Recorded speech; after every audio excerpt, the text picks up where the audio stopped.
Bueno, buenos días. Mi grupo está conformado por Camilo Suárez, Brian Mendoza, Daniel Oviedo, Leonardo Gallo y Miguel Herrera. El tema que nos tocó trabajar es el accidente de sobreexposición en Costa Rica. El objetivo de este espacio. Entonces, empezaremos primero que todo por la cronología del accidente. Desde 1977 se habían detectado en varias ocasiones diferencias notables entre el valor de la dosis, como ya se había mencionado anteriormente, por el Hospital San Juan de Dios y el valor obtenido por el programa dosímetro del Organismo Internacional de Energía Atómica, la cual fue tomada con dosímetros TLE, que son dosímetros de termoluminiscencia. Y debido a que los resultados de las pruebas eran confidenciales, deciden contratar a una experta para que investigue sus causas, valore los aspectos físicos de la garantía y de la calidad en la radioterapia.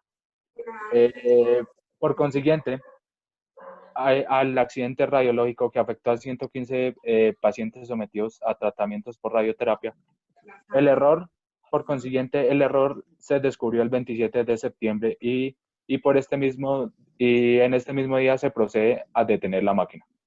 El 3 de octubre, la diferencia entre la tasa de radiación que él había medido y el valor indicado en la certificación de la fuente de radiación facilitada por el fabricante.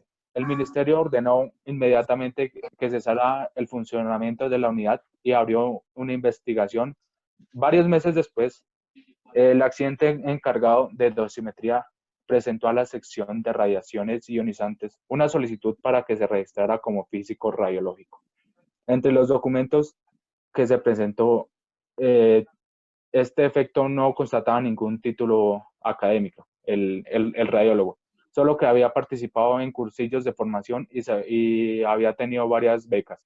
Del 15 al 22 de octubre se conoció el resultado, el cual fue que se llegó a la conclusión que se había producido una dosificación de los pacientes del 73% y que demostró el programa por computadora creado por el encargado de dosimetría para interpolar los valores porcentuales, profundidad sobre dosis cometida por errores de magnitud del 5% y que el indicador óptimo de distancia tiene un error de 2 centímetros. Ahora vamos a hablar sobre las causas del accidente. Pues en el momento, el accidente fue provocado desde el momento de calibrar la fuente nueva, que se sometió a un error de cálculo en la tasa de dosis. Esto provocó que se les suministrara a los pacientes una dosis mayor prescrita, mayor a la tasa prescrita. La tasa de exposición había superado entre un 50 y un 70, se alcanzó a hablar que hasta un 70% de lo estimado previamente. Debido a que la tragedia fue producto de errores humanos, más no mecánicos, ya que tomaron un tiempo de referencia incorrecto, por lo que el tiempo de exposición fue mayor, a lo cual fue un error de cómputo, aunque también tuvo que ver en parte el déficit de seguridad radiológica, lo cual el problema lo causó la dosis de radiación aplicada a los órganos sanos. Por consiguiente, para definir todo lo hablado anteriormente, el problema fue producido en el momento de cambiar la pastilla de cobalto 60. El 22 de agosto del mismo año, al momento de la calibración, se cometió un error grave en el cálculo de la tasa de dosis. Posterior a la calibración, el equipo entró en funcionamiento nuevamente administrando hasta un 70% más de la dosis necesaria a los pacientes. Y en el momento en que se hacen los estudios sobre la dosis absorbida, era de 2.02 grays sobre minutos, en el punto de dosis máxima en el agua, cuando en el mismo estudio los datos arrojados por el Hospital San Juan de Dios eran más de 1.22 grays sobre minutos, además de que tomaría un tiempo de referencia incorrecto, por lo que el tiempo de exposición fue mayor.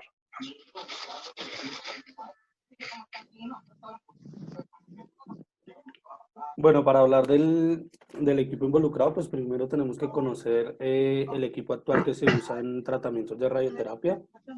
El equipo se llama un acelerador lineal, cuenta con una fuente radioactiva que va introducida entre un tubo de plomo. Tiene un colimador, el cual gira en ángulo. Este colimador tiene como una ranura por el cual salen los rayos, atravesando determinados ángulos. Esta energía que emite el colimado, que emite el tubo, es rayos de alta energía. Su uso, como ya había mencionado, es en radioterapia para tratar tumores cancerígenos. Su funcionamiento es muy seguro. ¿Por qué? Porque digamos que la zona donde está el acelerador lineal es una zona que va encerrada. La puerta, por lo general, para el acceso a este equipo, es una puerta con un dispositivo, el cual, cuando el acelerador está en funcionamiento y se abre la puerta, automáticamente el acelerador deja de funcionar.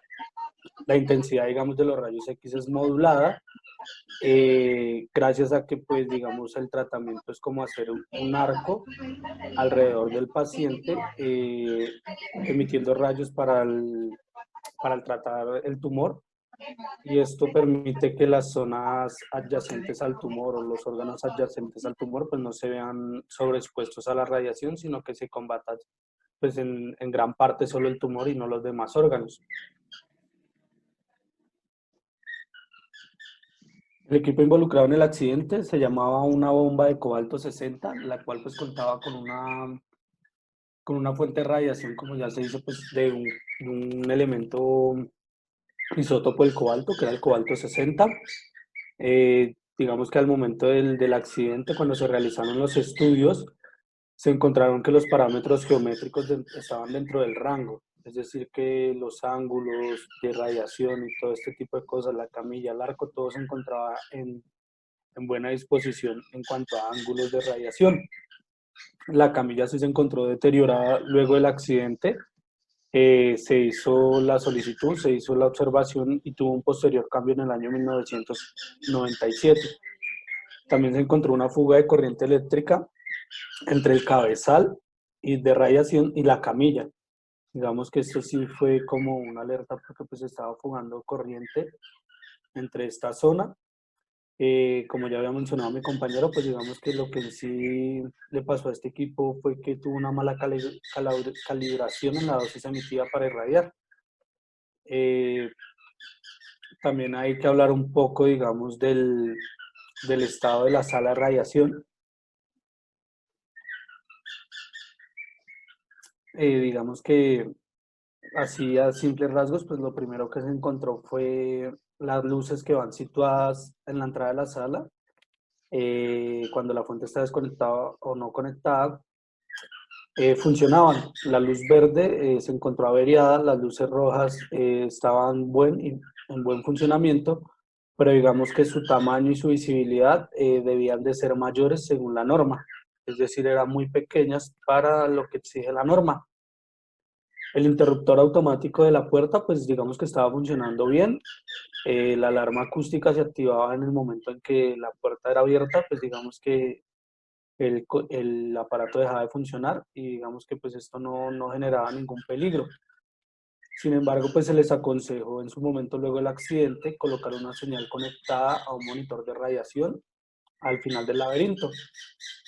Las teclas de emergencia para desplazar la fuente de la disposición desconectada pues estaban funcionando muy bien. Otros hallazgos que estudiaron fue, digamos, el blindaje de la sala. Se realizaron una especie de mediciones. Digamos que lo que se buscaba pues era mirar si todas las estructuras coincidían con lo que exigía la norma, para mirar si había también habido sobreexposición a personal afuera. Entonces, digamos que lo único que se encontró fue una falla en el techo. El techo de la estructura, digamos que no estaba diseñado para hacer una sala de radioterapia. No se encontraron procedimientos impresos, es decir, como protocolos de acceso al paciente, protocolos de tratamiento impresos. Digamos que esto sí es una falla, porque pues se debía tener documentado todos los procedimientos. Los dosímetros personales pues no fueron evaluados luego del accidente. Digamos que esto también fue una falla porque no se pudo saber el personal que estaba laborando, cuánta sobreexposición tuvo. Y en sí, pues digamos que a grandes rasgos el blindaje que tenía la sala pues no era el suficiente.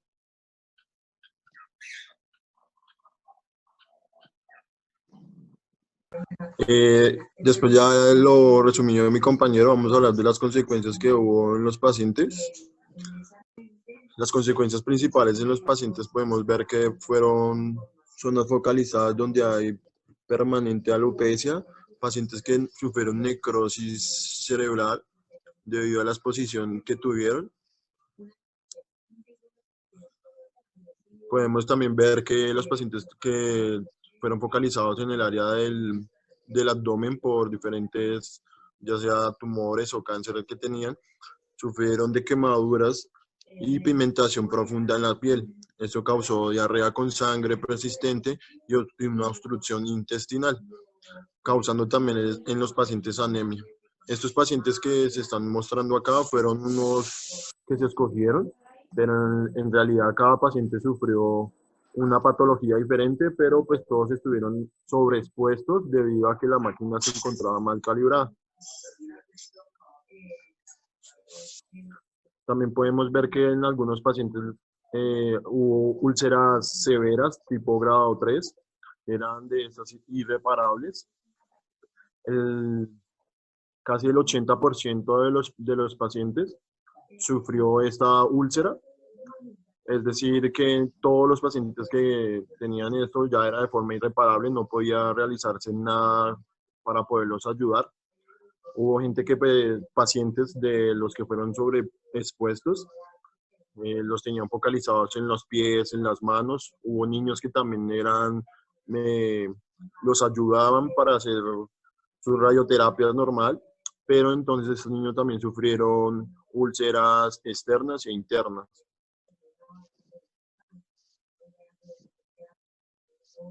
También podemos ver que los daños también fueron cardiovasculares, gastrointestinales, en el pie y en el sistema nervioso.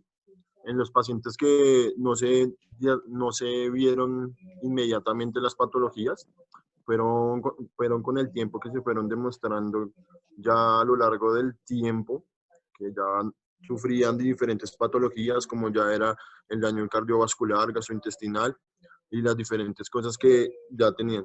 Para muchos pacientes, para el daño cardiovascular, se le agregaron 58 Grays en 14 porciones.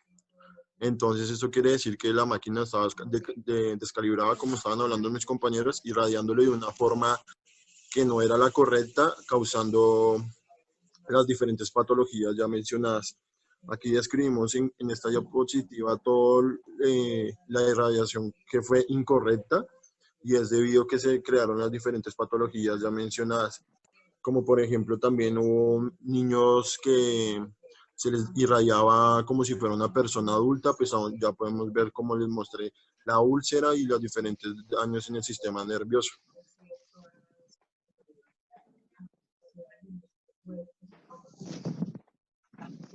Bueno, este hecho alarmó a la sociedad científica y en general.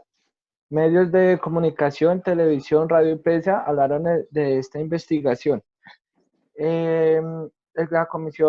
La Comisión de Salud costarricense elaboró una investigación con físicos, radiólogos, científicos y personal idóneo de la institución San Juan de Dios para poder llegar a una conclusión de cómo se generó el problema. Esta investigación también se toman aspectos tanto sociales de los pacientes, ya que recibieron una irradiación de la cual también no se podía descartar de que los familiares, cuando ellos se desplazaban a sus hogares, estuvieran afectados. Esta investigación lo que arrojó es que ellos deben hacer seguimiento a los pacientes familiares y deberían emplear un fondo monetario para que las personas afectadas pudieran tener alguna solución económica. Este informe podemos ver acá en la diapositiva, es un informe final en el cual nos está pasando rápido, Camilo. Este informe final podemos darnos de cuenta de que acá la conclusión a la que se llega por medio de esta ente de investigación es de que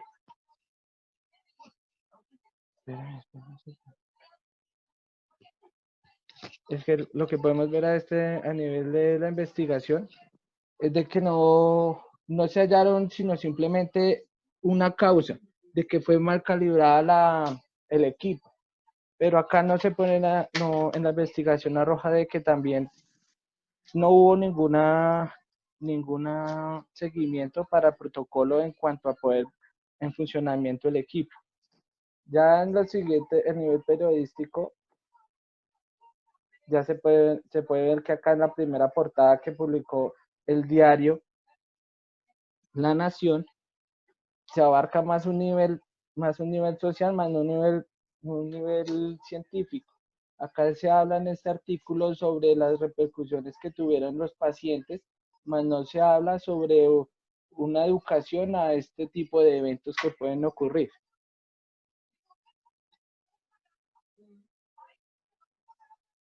En este artículo, una pregunta que se le hace al director de la Comisión de Salud, en la cual se le indica que qué se debe hacer y cómo se enfrenta esto a los pacientes.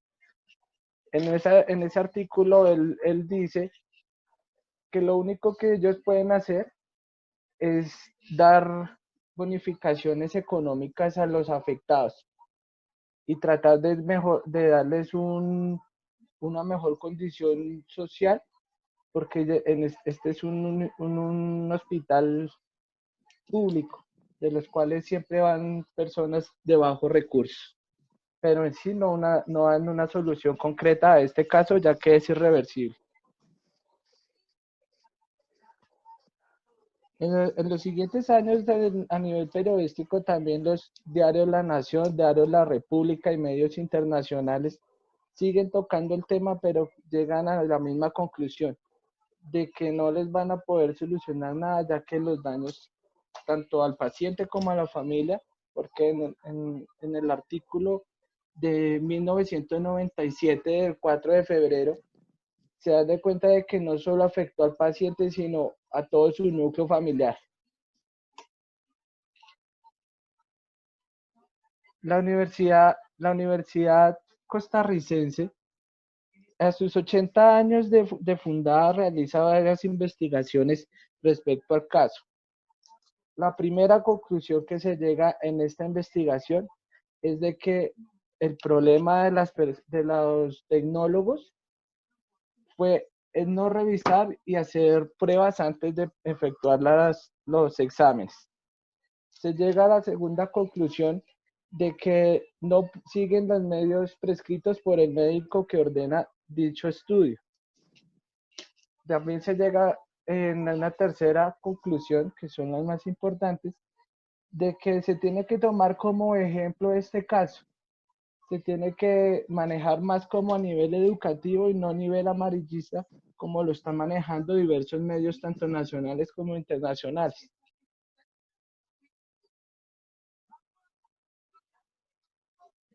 Bueno, seguimos con la enseñanza que nos dejó este accidente.